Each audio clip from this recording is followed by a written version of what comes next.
Olá pessoal, tudo bem? Começa agora mais um X da Questão ao vivo pela TV Câmara São José do Rio Preto. Sempre lembrando que você pode participar com a gente, tá aí o nosso WhatsApp, o número aí na tela, tem também o nosso telefone aqui da redação da TV Câmara, nosso e-mail e nossas redes sociais, onde você também acompanha o nosso programa em tempo real. Estamos lá no Facebook e no YouTube. E olha só, gente, no programa de hoje recebo o secretário de Governo, Eduardo Tedeschi, que veio fazer um balanço de sua atuação aí à frente da pasta, né? O doutor Tedeschi, que assumiu aí a secretaria em meados de maio, no lugar de Dinho Alamar, que ocupou o seu lugar aqui na Câmara como suplente. Doutor Tedeschi, obrigado por estar aqui. E qual o balanço que o senhor faz aí desses 45 dias à frente da Secretaria de Governo? Lembrando que a Secretaria de Governo é a mais política das secretarias aí, faz o meio-campo do governo com a Câmara e outros setores. Obrigado, doutor. Aí eu que agradeço aí o convite, Gama, e para mim é sempre uma alegria poder estar participando do seu programa e de qualquer outra atividade da Câmara Municipal. Todo mundo sabe a paixão que eu tenho por essa casa, a paixão que eu tenho pelo trabalho dos vereadores, e sou um vereador eternamente apaixonado pela nossa cidade e pela Casa Legislativa. Eu diria que no balanço é muito satisfatório.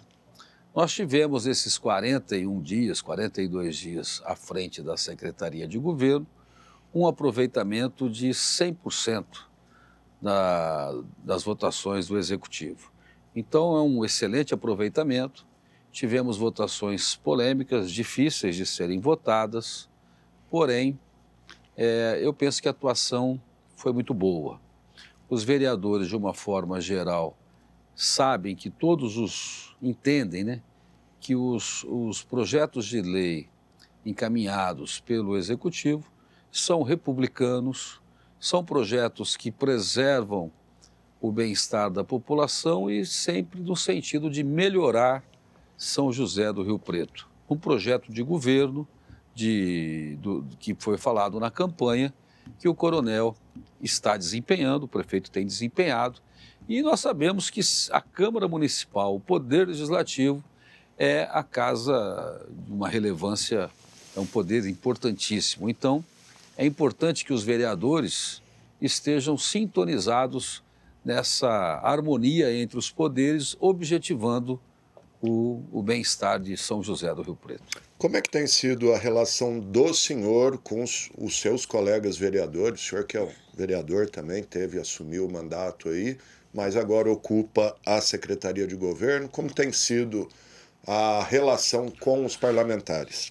Gama, nesse período que eu fiquei vereador, você pode ter certeza, eu construí só amigos, eu construí amizades, eu construí pontes importantíssimas. Então, que são pautadas pelo respeito, pela ética. É claro que cada um com a sua ideologia. Então, o meu relacionamento, seja com vereadores do PL, todos, seja com vereadores da base, todos, ou da oposição, ou daqueles que se dizem independentes, é sensacional. Por exemplo, João Paulo Rilo, eu tenho um relacionamento de respeito muito grande, de admiração recíproca. Eu o admiro como parlamentar, como político. Claro que ele defende as pautas dele, que são diferentes um pouco das minhas, mas nós temos em comum a mesma situação, que é o objetivo da cidade. Às vezes o Renato Pupo vota contra o governo, mas o meu relacionamento com o doutor Renato não é de agora. Eu fui aluno do pai dele, ele chegou a dar aula para mim, então eu tenho um brilhante de um relacionamento, excelente relacionamento. Jean Dornelas, que às vezes também faz alguma crítica ao governo, mas o nosso relacionamento, tanto profissional quanto vereador e agora secretário e vereador, também é muito bom. É claro que, às vezes, ele não vai seguir uma orientação do governo porque ele está na oposição. E aí é importante a gente medir o que é importante para o vereador agora, o que era no passado, enfim. É a mesma pauta ou é só uma pauta de oposição? Então, eu acho que a população está tendo essa sensibilidade de saber que Talvez aquele vereador está fazendo uma crítica ou isso ou aquilo porque ele está numa condição de opositor. Se fosse o prefeito do governo que ele trabalhou, talvez estaria fazendo a defesa, como a gente vê. Então, mas respondendo a sua pergunta, o meu relacionamento com todos os vereadores, com os 23, é o melhor possível. Que eu conquistei não agora como secretário, Sim. Conquistei quando estava aqui como vereador. Porque você veja, em todas as sessões que eu participei, nunca desrespeitei nenhum vereador. Aliás, eu que demorei tanto tempo para ser vereador... Quantas eleições? Foram várias. Acho que é bom até nem falar o tanto, mas foram muitas. Você vê, a minha primeira candidatura foi em 1996, quando o Liberato Caboclo venceu as eleições, eu estava no PL, eram 22 PL, que apoiava o Marcelo Gonçalves. O Marcelo dormiu prefeito e acordou derrotado porque o Liberato fez aquela vitória histórica, virou no dia da... surpreendente. E você veja, até estive no velório do professor Liberato, doutor Liberato, e hoje nós temos 2 ex-prefeitos vivos apenas, Sim. que foram os 2 últimos. Mas você vê... Acho que o Adail está vivo, né? O Adail está vivo? Então eu falei errado. Então são 3. É porque faz tempo que eu não vejo. E Adail. Adail Vetoraz, verdade. Me perdoa a família do Adail. Então nós temos 3 ex-prefeitos que ainda são vivos, que é um número pequeno, né? Você vê que a cada 4 anos tem eleição, o que demonstra o tanto que Rio Preto ficou 24 anos na mão de 2 prefeitos, Edinho e Valdomiro. E, verdade seja dita, foram bons prefeitos, cada um com a sua pasta, com a sua... que Rio Preto só desenvolveu, só cresceu, enfim. Só um parente, o senhor falou da morte do Liberato, quero só registrar aqui que morreu hoje também o ex-presidente do MDB de Rio Preto, Marcelo Figueiredo, filho do Toninho Figueiredo, então... Fica o registro aí, nosso sentimento. E eu recebi à família. Meus sentimentos também à família do Marcelo Figueiredo, uma pessoa que eu admirava, né? Eu admirei sempre, super competente, filho de um grande amigo, Toninho Figueiredo. E eu soube às 6 horas da manhã desse... Também soube 6 horas da manhã. 6 horas da manhã que eu já fui informado desse... Parece que foi uma complicação aí de uma cirurgia, Parece eu não que sim, sei ao certo. Foi para fazer uma correção de uma cirurgia e aí teve a complicação, infelizmente veio a óbito.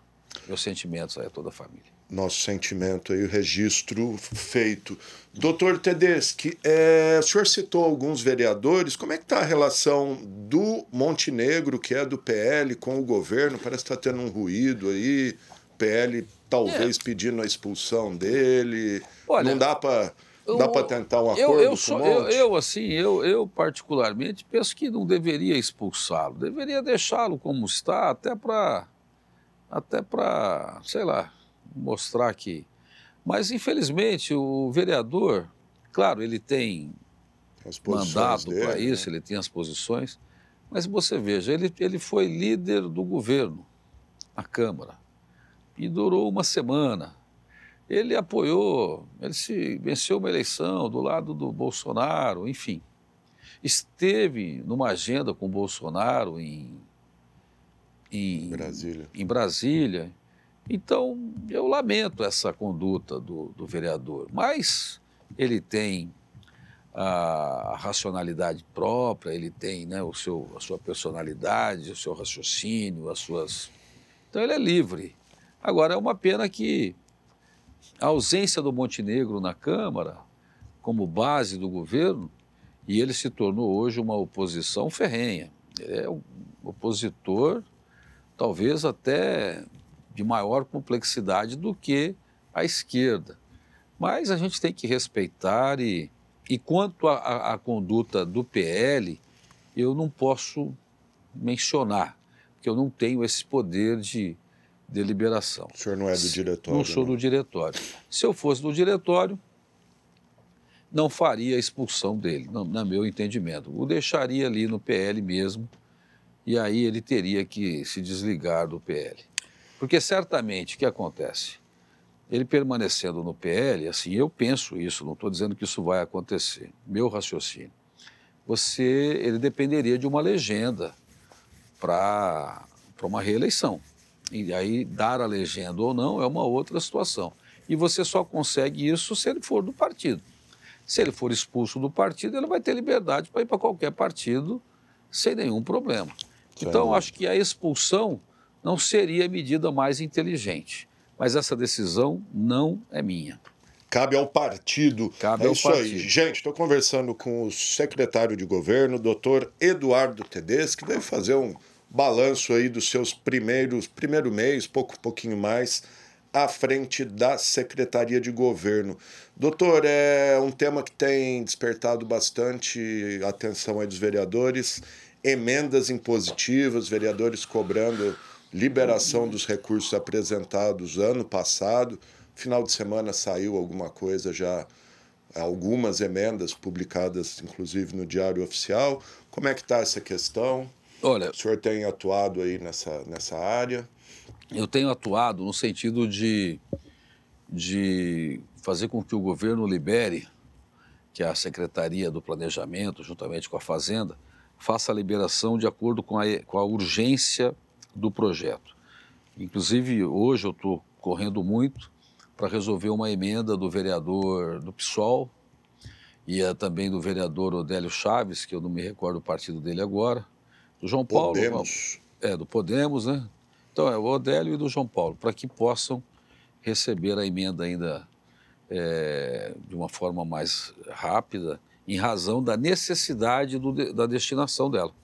Para onde ela foi destinada, há uma urgência. Então, o critério adotado é aquilo que eu falei, possibilidade, necessidade, ou necessidade e possibilidade. Então, o governo tem até o final do ano para fazer o pagamento das emendas, será feita, obviamente, serão feitas todos os pagamentos, e atendendo esses critérios da necessidade, da urgência de cada emenda, como já foi feito lá no começo, para o Carnaval, liberou lá para o João Paulo, liberou para o Paulera, questões daqueles que destinavam para o Carnaval. Obviamente, se é para o Carnaval, você não pode destinar... Não pode esperar, né?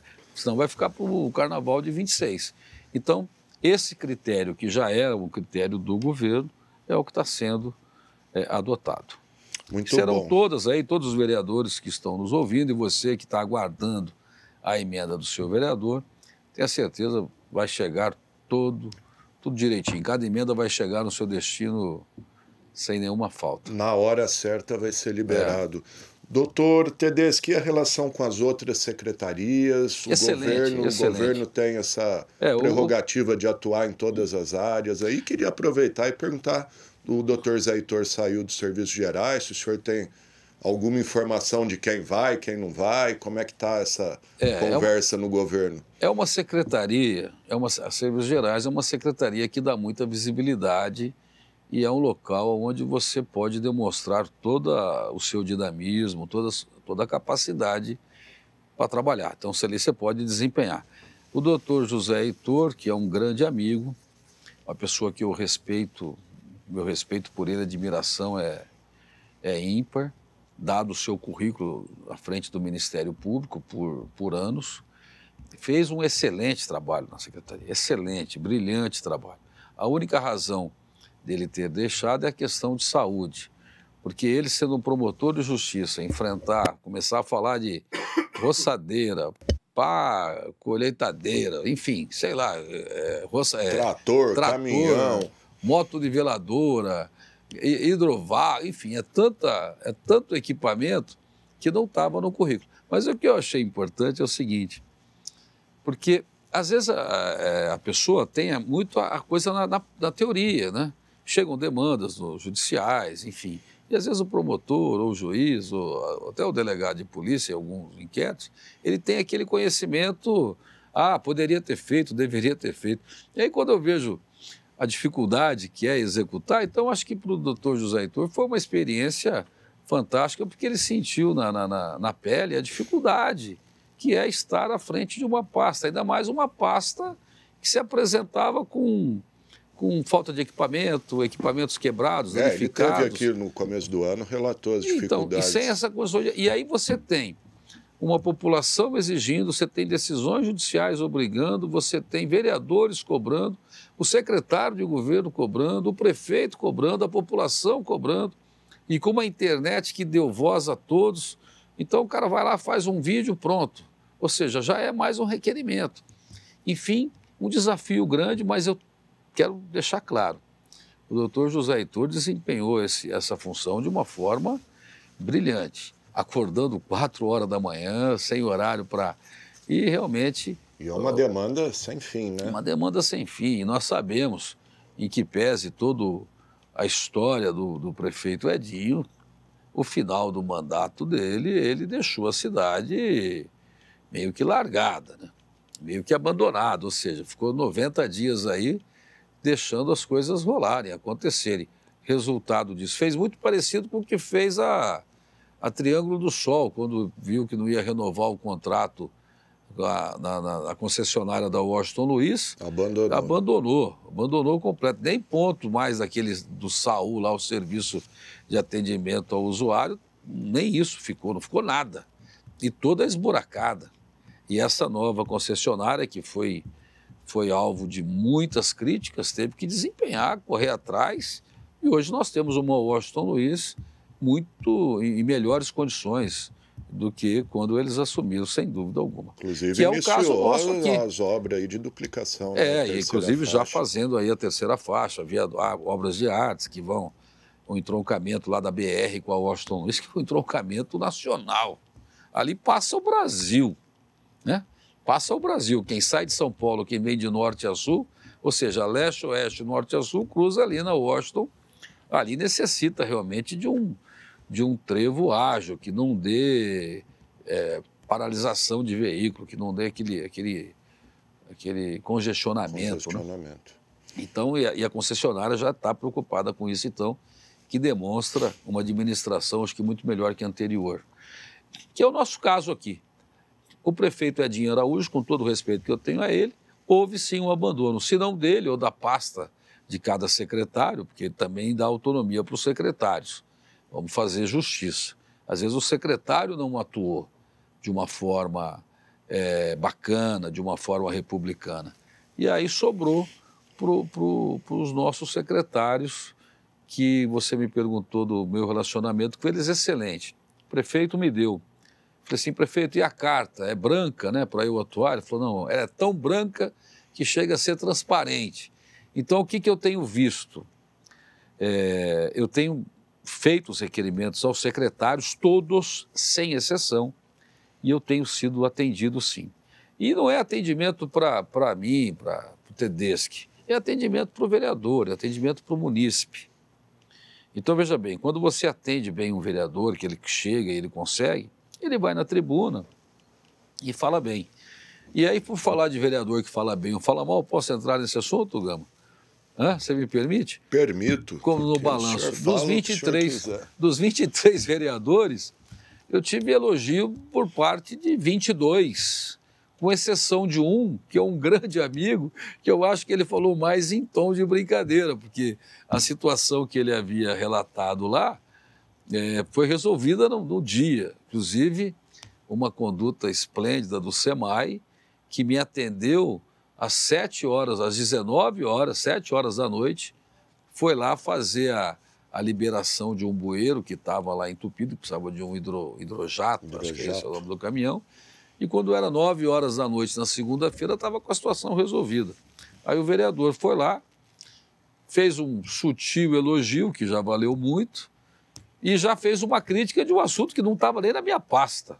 Enfim, então, essa crítica que eu recebi desse único vereador, eu tenho mais assim pela liberdade, pela grande amizade que nós temos, que não é de agora, é uma amizade antiga, e eu acho que pela liberdade que eu tenho com ele, ficou até engraçado. Estou falando do Jorge Menezes, você não pode entrar aqui e tal. Quer dizer, obviamente que era um tom de brincadeira. Houve gente que veio falar comigo, falou, pô, o vereador pode falar assim? Falou, não, mas aquele pode porque é meu amigo e estava brincando, né? Então a gente sabe que é uma questão de brincadeira, embora atrás de uma brincadeira pode ter um pouquinho de verdade. Mas eu entendi como foi um tom bacana e pela amizade que eu tenho com ele.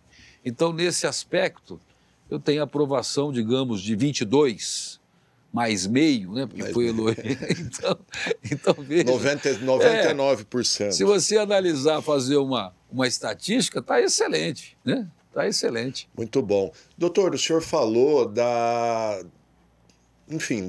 do seu índice de aprovação de projetos, 100% desde que o senhor assumiu, mas nós temos um projeto aí que é o Menina dos Olhos do prefeito e que encontra uma certa resistência por parte de alguns vereadores, que é o projeto que institui em Rio Preto a modalidade das parcerias público-privadas, PPPs, a aposta do prefeito por uma série de projetos. Como é que estão as conversas? O senhor tem conversado com vereadores? Tenho conversado com vereadores, há sim um pouco de resistência, mas há aqueles que já entenderam da importância desse projeto, porque, veja bem, o município ele não tem muito recurso, embora seja uma cidade rica, o recurso ele é limitado. Você vê, por exemplo, tem cidades que recebem royalties, recebem impostos, que são verdadeiros... Sabe, onde São José dos Campos, por exemplo, Sorocaba, você pega lá o imposto que aquela cidade arrecada, por conta das grandes indústrias e grandes empresas que tem lá, é infinitamente maior do que o nosso aqui. E Rio Preto tem uma certa limitação de arrecadação. Tem, é óbvio que tem. Nós não temos aí nenhuma empresa aí com 10 mil funcionários, não temos. Nós temos grandes empresas, porém, nós não temos aquelas empresas todas que estão nesses dois municípios, como montadora de veículo, como... Eu diria que nós temos a Facchini aqui, que seria uma grande empresa que está ligada à área rodoviária, ou automotiva não, porque seria a área rodoviária. Mas mesmo assim, ela levou boa parte da produção para Votuporanga, né? Porque veio de lá, enfim, está bem esparramado, mas está aí. Tá. Agora, o que acontece? Você pega lá uma Toyota, que está lá em Sorocaba. Você pega uma Paulínia, uma cidade pequena, que tem uma refinaria da Petrobras. Refinaria, a Embraer de São José dos Campos, enfim. São empresas que colaboram demais com o município. Nós temos essa limitação. Como resolver isso? Não é aumentando impostos, obviamente que não. Nós somos contrários, sou totalmente contrário a qualquer aumento de imposto. É como? É você fazendo a parceria público-privada, porque muita gente acha que o privado funciona melhor que o público. E aí o que acontece? Quando você faz essas parcerias público-privadas, você traz o investimento do capital privado na coisa pública, que você fala, mas eu quero tudo público. Às vezes você está lá, o teatro é público, mas você tem que pagar o ingresso, nem tudo é gratuito. Estou dando um exemplo. Sim. Muita coisa, eu falo assim, o petróleo é nosso, a Petrobras é nossa, mas você tem que pagar o combustível. Quer dizer, é nosso, mas você paga por ele. Obviamente que tudo isso tem que ser feito de uma forma muito responsável. E quando você aprova a parceria público-privada na legislação, você dá ao investidor segurança para ele poder investir com tranquilidade, segurança jurídica, né? E legal, com tranquilidade que ele vai investir e não vai sofrer amanhã um retrocesso do processo, uma retaliação ou uma perda de investimento. Então é importante sim que seja aprovado e uma coisa que é a menina dos olhos do prefeito, que é a Smart Rio Preto. Porque veja bem, não é só você, munícipe, que está cansado de ver essa situação aí de moradores em situação de rua, desse pessoal furtando fios, da falta de segurança, enfim. Quando implantar a Smart Rio Preto aqui, nós vamos ter identificação de placas de veículo. Se o veículo é furtado, se é roubado, se é alguma coisa, já vai identificar. Facial de cada um. O cara está andando pelo calçadão. Se ele tiver sido procurado pela justiça porque cometeu algum, já vai em tempo real. Já vai lá, já vai o alerta, procurado. Ou seja, São José do Rio Preto vai ficar numa situação que o marginal, ou aquele que está procurado pela justiça para vir para cá, ele vai pensar 2, 3 vezes. Opa, lá em Rio Preto tem a... É igual o cara que está com o carro irregular. Não quer passar naqueles pedágio dedo duro que já falou, IPVA, licenciamento atrasado.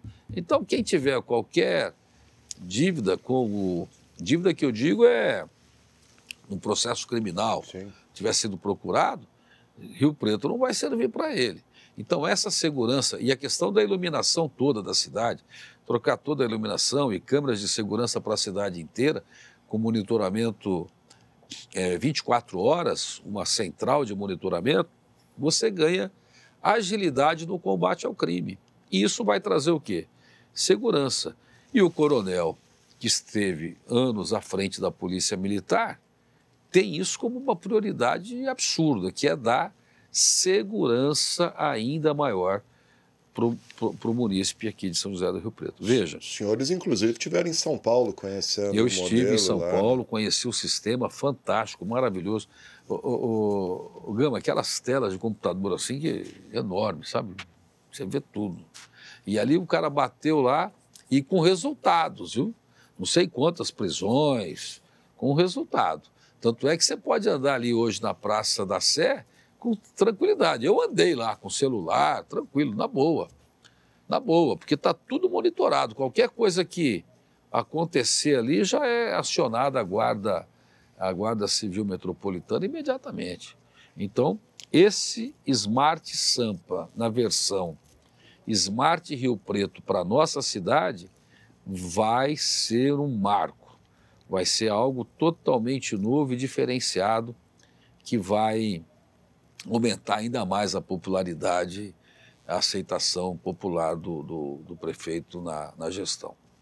Muito bom. E tem uma previsão de votação desse projeto? Como é que estão as conversas? Estamos aguardando, assim, tem vereador que ainda precisa entender um pouco mais, porque tem vereador que acha que vai dar muito poder para o executivo, outros acham que tem que ser caso a caso, mas a coisa é dinâmica. Então, quando você deixa uma lei em aberto, é claro que caso a caso você pode questionar, porque qual que é a função do legislativo, entre outras? É fiscalizar. Então, a prefeitura tem a liberdade de contratar, fazer uma parceria público-privada, porque tem lá as limitações de valores, enfim, o valor que a empresa vai investir. Aí você dá essa liberdade. Se o vereador achar que aquele contrato não está certo, não está errado, nós temos instrumentos na Câmara, não só para aprovar ou rejeitar, como para fiscalizar, através das comissões especiais ou das comissões parlamentares de inquérito. Perfeitamente. Doutor Tedeschi, é um outro assunto que eu queria abordar com o senhor. Fórum das Associações de Bairro. O senhor ressuscitou essa... Não é o fórum. Tá? Não é o fórum, são fórum, as associações. Porque veja bem, o fórum é um grupo de... É que antigamente tinha esse fórum, nem sei acho se que tem até ainda. existe, eu não sei se existe ou não, mas o que acontece? Era um grupo que se uniu numa questão política, né? Politicamente, para poder se organizar as associações com cunho político. Agora, a reunião que nós promovemos, esse é o assunto, né? Isso. Foi a primeira reunião da Secretaria de Governo com as associações presidentes e diretores, exato, as associações de bairro. Qual que é a importância disso? Nós sabemos que a Secretaria foi criada no governo do Edinho. E o primeiro secretário de governo que ocupou essa cadeira que eu estou hoje foi o Feitosa. E um dos objetivos dessa secretaria, quando foi criada, era exatamente esse contato do executivo com os presidentes das associações de bairro. Para quê? Para que possas ter as informações e esse bom relacionamento. Então, eu resgato isso. Depois de 6 meses da gestão do coronel, eu resgatei, foi maravilhosa, contei com a participação de alguns secretários importantíssimos para as associações, que foi o tenente Lorival do Trabalho e o Márcio Cortes da Segurança Pública, o Zanfolini representando a Defesa Civil, o subprefeito o Ronaldo, pessoa fantástica, que Foi desenvolve... nosso diretor aqui por muito tempo. O Ronaldo? Foi diretor da Câmara. Foi. Na gestão do Paulera. Então, esse rapaz, eu tenho que destacar a conduta dele, porque a subprefeitura de Talhado, excepcional, maravilhosa. Eu fui a Talhado. Rapaz, que coisa linda que está aquilo lá. Então, e o Ronaldo muito sensível aos anseios da população de atender. Fiquei feliz de saber que ele foi diretor aqui, eu não sabia. Diretor-geral. Tanto é que o Ronaldo, lá o subprefeito, até destaquei, ele era subprefeito na gestão anterior. Sim. E o Coronel Fábio o preservou lá no cargo de subprefeito pelo brilhante trabalho desenvolvido. E você veja, ele que fez um brilhante trabalho, faz um brilhante trabalho à frente da Prefeitura de Talhado, veio, esteve presente nessa primeira reunião, dada a importância que ele deu para o evento. Aí eu contei com vários presidentes lá de vários bairros, inclusive o Jorge Machado, que eu pedi que compusesse a mesa, e o vereador Mirim, o jovem, né? Agora é vereador jovem, vereador que é o jovem. Heitor, que era um vereador que acompanhava muito o meu trabalho aqui na Câmara, participando inclusive do meu gabinete ali, ajudando e vendo como é que é. E ele teve presente, eu também o convidei que fizesse a composição da mesa e dei a palavra a ele, enfim. Eu gosto dessa formação, sabe, Galo? Pegar e ajudar na formação. Sim. Então, a reunião foi fantástica. Nós podemos apresentar a secretaria aos presidentes das associações, pudemos ouvi-los, houveram mais de 17 presidentes que se manifestaram para falar dos anseios de cada... E a gente passou a seguinte orientação, e você que está nos assistindo, que talvez não esteve presente, a secretaria vai manter isso regularmente, todos os meses. Quero ver se fica pré-agendado a última quinta-feira de cada mês, essa reunião, para que os presidentes das associações já tragam por escrito as demandas. Nessa primeira reunião, qual tem algumas demandas gerais aí? Recebi lá umas 15 demandas escritas e estamos recebendo. Porque nessa primeira reunião foi dada a palavra e os presidentes falaram do que precisavam. O que eu espero na próxima reunião é que eles peguem a palavra para dizer o que nós fizemos. A prefeitura fez isso, trouxemos a demanda, a prefeitura fez, porque é nesse sentido que eu quero trabalhar à frente da secretaria. Não só atendendo os vereadores e dando suporte aos secretários e passando as demandas aos secretários, como também estabelecer essa linha da população com o prefeito, com o coronel. Porque o coronel, ele tem essa disponibilidade, ele tem esse desejo de estar próximo da população. Então, quando você traz os presidentes das associações para a prefeitura num encontro com o prefeito e com o secretário, que no caso sou eu, a gente aproxima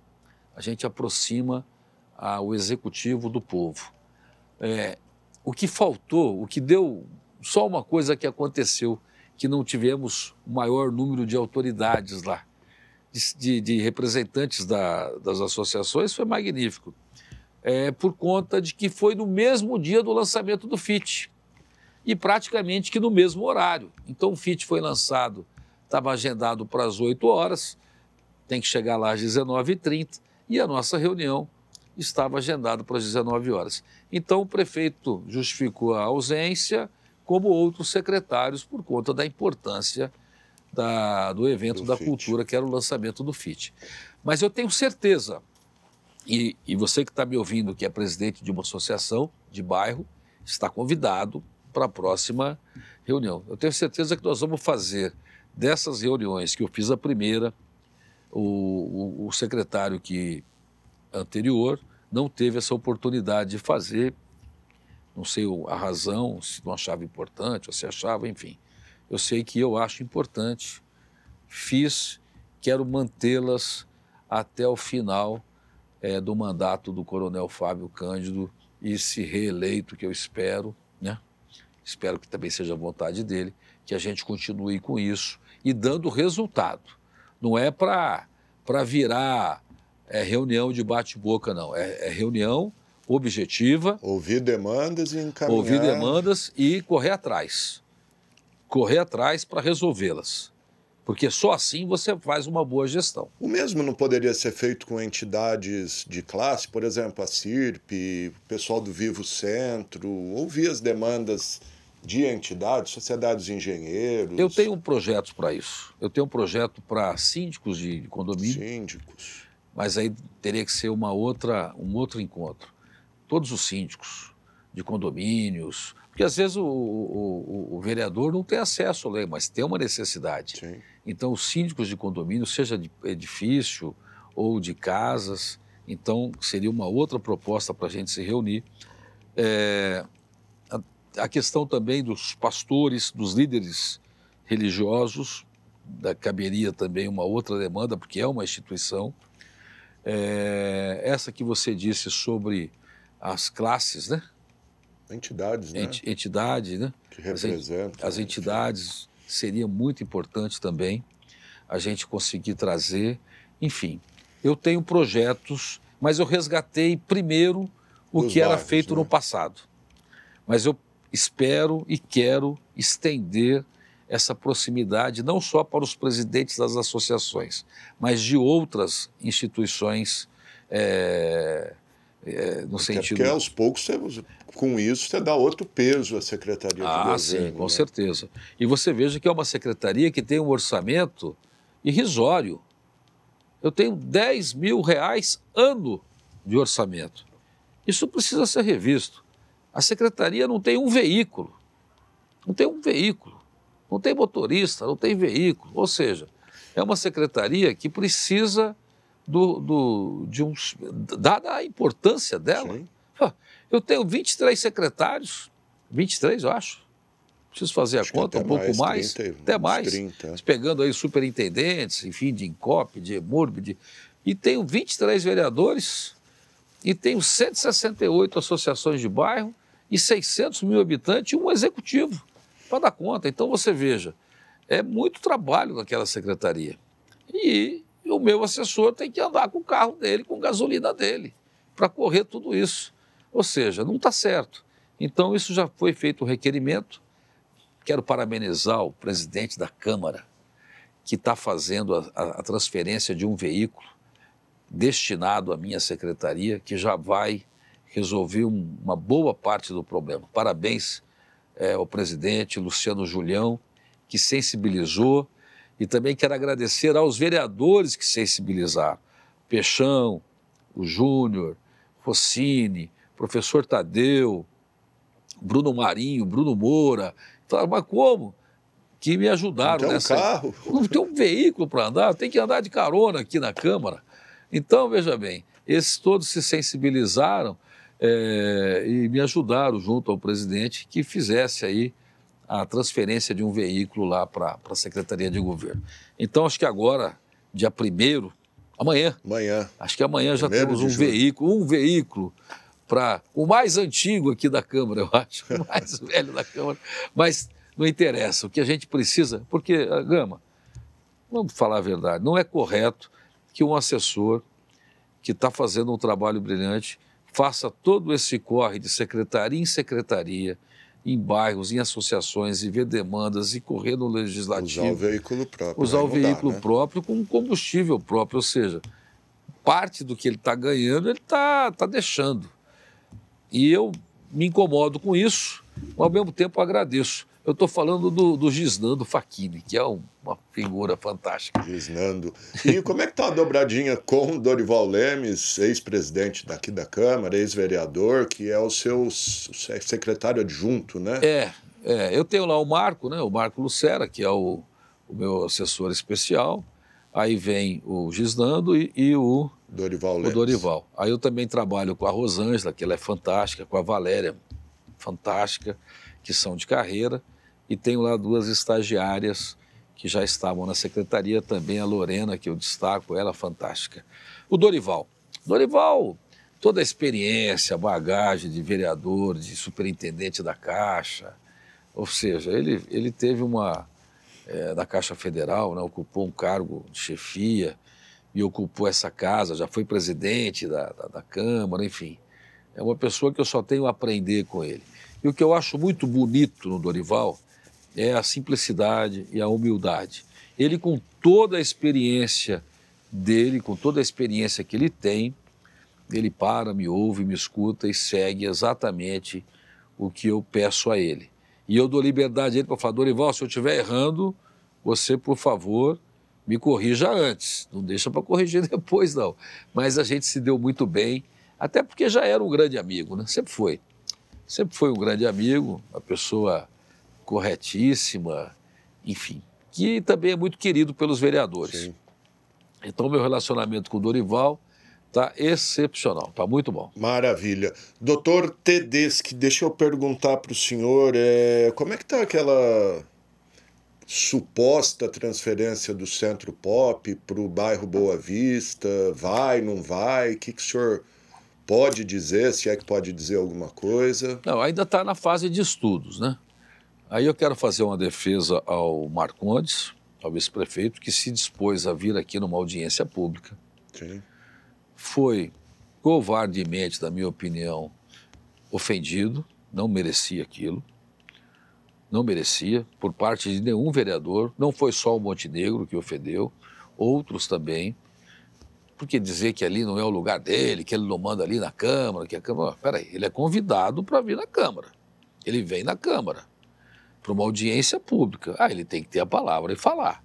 Aí quando ele diz, não tem nada definido, vamos fazer um novo estudo, ou fazer um estudo e queremos 30 dias para esse novo estudo, então isso tem que ser respeitado e acatado.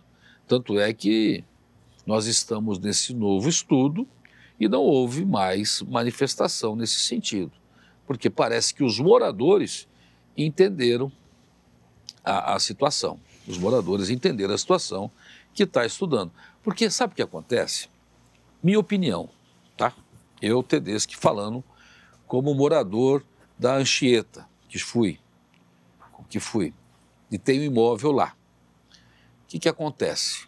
A Vila Angélica, os Seixas, a Maceno, Vila Novaes e a Vila Anchieta, de um modo geral, sofreram. E a Boa Vista, não a Boa Vista Esplanada, a Boa Vista às margens ali da Badibacite e próximo ao Jordão Reis, aquela marginalzinha da linha do trem ali, da Raul de Carvalho para baixo, aquele cantinho.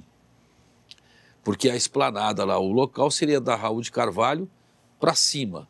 Vamos pegar da Raul de Carvalho por aquele cantinho ali, margeando a linha do trem, e você vem pela Badibacite até o Pão de Queijo, mais ou menos por ali. Esse pessoal ali sofre demais. Então, ó, pessoal da Boa Vista liberando a marginal do Jordão Reis, da linha do trem, e a Badibacite, Anchieta, Novaes, Vila Angélica, Maceno e Seixas. Todos esses sofrem com os moradores em situação de rua. É claro que levar para o Boa Vista, não estou defendendo isso, mas eu estou dizendo que nós também não podemos pensar só nesse Boa Vista Esplanada e se esquecer dessas pessoas, porque ali já tiveram imóveis desvalorizados, tivemos a ocorrência de furtos e roubos numa complexidade, num número espantoso de negativo. E aí também não admito criticar o açaí. O açaí está trazendo investimento para a cidade. Se eu não me engano, serão 3 açaí, que eu vi lá na Zona Norte, parece que também está fazendo um outro açaí lá. Então fez ali da Zona Sul, no Palestra. O Palestra estava abandonado, só servindo para quê? Para abrigar esse morador de rua numa situação escura que propicia a criminalidade. Aí você traz um açaí que ele, além de gerar emprego, além de ter um bom preço, que vai ajudar o consumidor, porque o açaí tem preço bom, padrão de atacadão, de tenda, qual outro que nós temos aqui? De Comprimiques, Tonim, bem lembrado do Tonim. Então você vê que o açaí, ele traz uma concorrência para a cidade saudável, vai beneficiar o morador, que vai ter preço melhor para comprar, ou uma concorrência maior. E traz 3 unidades. E lá no Palestra, a hora que abrir aqueles muros, que você vê aquele estacionamento, aquilo vai ficar lindo, de iluminado. Vai ficar todo iluminado, com estacionamento, enfim, com segurança. Vai revitalizar, vai trazer um mínimo de resgate, vai resgatar o prejuízo imobiliário da desvalorização que essas pessoas desses bairros que eu mencionei falaram. Então, o que eu espero que esse estudo, que eu não faço parte dele, ache uma solução onde você não prejudica nem o bairro e você resgata os bairros já prejudicados. Essa seria a fórmula ideal.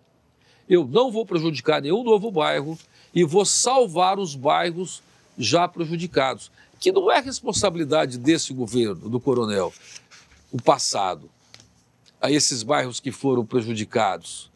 É da gestão passada. Então, se a gente conseguir resgatar essa situação, encontrando uma solução plausível, porque eu acho o seguinte, é a minha opinião também, eu nem sei se eu posso falar isso, mas vou falar.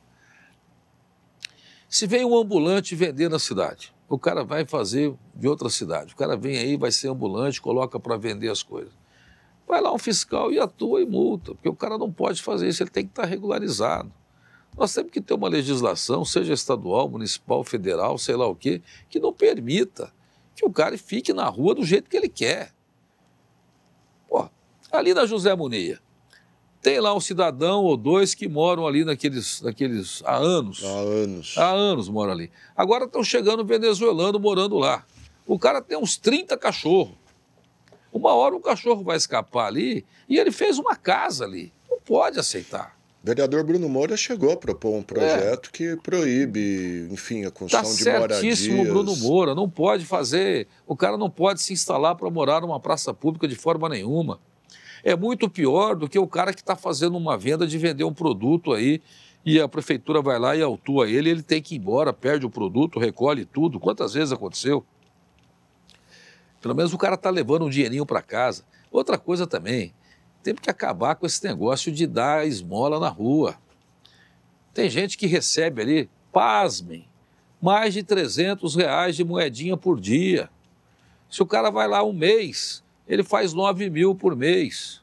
R$300 vezes 30 dias, acho que dá 9 mil se eu não fiz se eu não dei uma de Dilma aqui que erra a conta. Tá certo. Tá certo. Então, o que acontece? Veja, Gama, que isso é pior. Isso é pior. Agora, como é que você faz isso? Que eu acho que nesse estudo deveria se estudar. O albergue noturno também, que é de que ano que esse albergue existe? Não passa de 48, 50 leitos, não comporta mais. Como é que você tira o cara da situação de rua? Tem que dar cama, não tem outro jeito. O cara tem que dormir em algum lugar que não seja na rua. Infelizmente, o que precisa ter é um local para essas pessoas irem para serem acolhidas. Ainda que por pouco tempo, até ele ir embora para a cidade dele, enfim. Ou uma legislação federal, essa eu acho uma boa. A obrigação é do município que ele nasceu. Rua é rua. O cara que está na rua, não interessa se ele está na rua de Rio Preto, ou se ele está na rua de Mirassol, ou do Ceará, Fortaleza, rua é rua. Então, se você nasceu aonde, amigão? Eu nasci em Turmalina. Então você vai ficar na rua lá de Turmalina, a prefeitura que vai cuidar de você. Tinha que ter alguma coisa assim, a obrigação nossa é cuidar do morador em situação de rua que nasceu aqui em Rio Preto. Uma outra situação... E se for pegar, é a minoria aqui, né? A maioria cada um que cuide dos seus. De fora, né? Cada um que cuide dos seus. Então, eu penso que tinha que caminhar para isso a obrigação. Eu não tenho obrigação. Você é natural de Uberlândia. Quem tem que cuidar de você é Uberlândia. O cara vai para Uberlândia. Você vai ser morador de rua lá em Uberlândia, aonde você nasceu. Porque rua é rua, não tem endereço. Não tem vínculo afetivo, não tem familiar. Aliás, se tiver vínculo afetivo ou familiar, é na cidade dele. Na cidade dele. Então, por exemplo, Rio Preto sempre nunca quis presídio. Nunca quis presídio. Aqui não, tu conta presídio e tal. Mas veja bem, não é só de escola e hospital que a sociedade vive. Tem que ter o presídio, sim, para você dar acomodação do preso e segurança para quem está na rua. Então, nunca fui totalmente contra o CDP, o CR e o CPP. Por que não? Porque é preciso, nós temos os nossos problemas aqui. Vai mandar só para aquela região de Presidente Prudente, como se eles são obrigados a aguentarem aquilo lá, aguentarem todos os presídios? Não. Tem que dividir o fardo.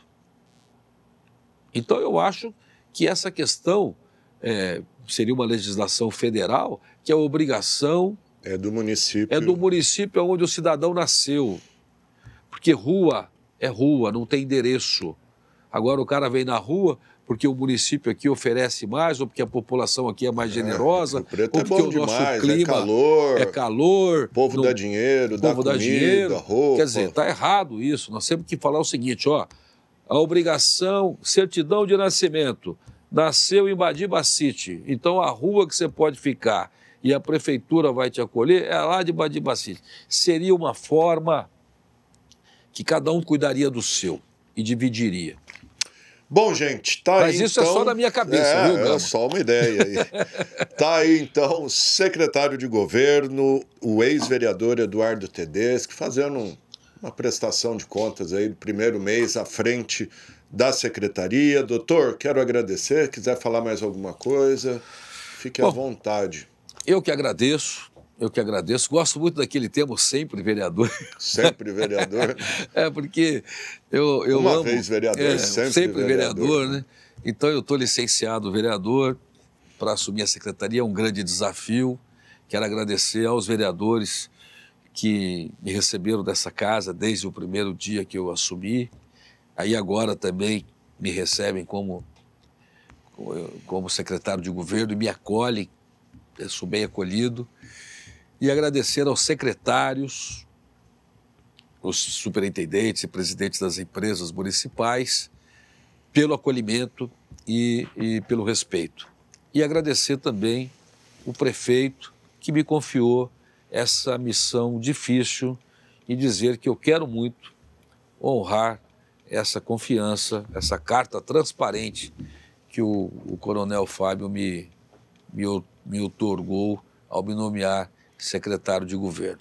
E dizer para a população que o governo está atento às demandas de todos, quer seja através das associações de bairro ou quer seja do próprio munícipe, que a minha secretaria está à disposição. Primeiro andar da prefeitura.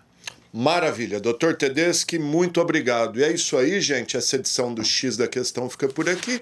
Mas se você quiser rever esse programa, ele será reprisado logo mais às 8 horas da noite, amanhã às 7 horas da manhã e depois ao longo da nossa programação, mas desde já está disponível nas redes sociais, está lá no YouTube. Sempre lembrando que você pode enviar mensagens para a gente com sugestões de pauta, entrevista, reportagem, o que você quiser. Nosso WhatsApp está aí e as informações da Câmara no nosso site riopreto.sp.leg.br. É isso aí, o programa de hoje teve os trabalhos técnicos do cinegrafista Wagner Bueno, o GC do Thiago Zatti, o controle mestre do Fernando Giroldo e o áudio do Flávio Furlaneto. Valeu, gente!